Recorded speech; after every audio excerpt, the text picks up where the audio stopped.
subscribe to our channel and press the bell icon to never miss a video from News Catch Up. Hello, headlines of the day. India enters lockdown 4 and restrictions have been extended till May 31, but with considerable relaxations in non-containment zones. The coronavirus cases in India rose to 90,927. Of these, 53,649 are active cases, while 34,109 have already been cured. The death toll stands at 2,872. All markets, offices, industries and businesses will be allowed to open, and interstate and intrastate movement of passenger vehicles and buses will be permitted with the consent of the state involved.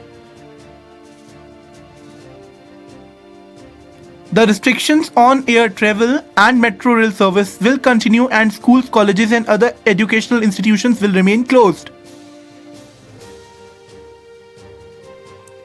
State governments will decide the color coding of zones. The centre has come out with a clear list of prohibited activities, time period 7 pm to 8 am and location that will apply uniformly, while leaving details to the states.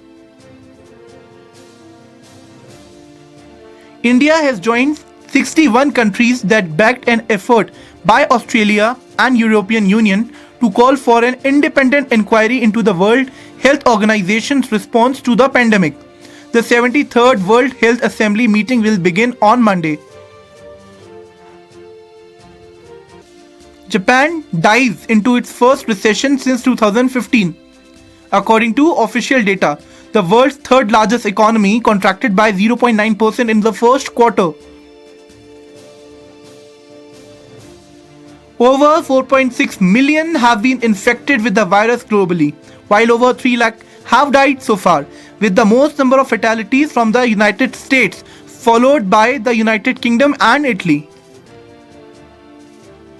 That's it. You were listening to Kshitij Verma at News Catch Up. Keep listening and subscribe for more.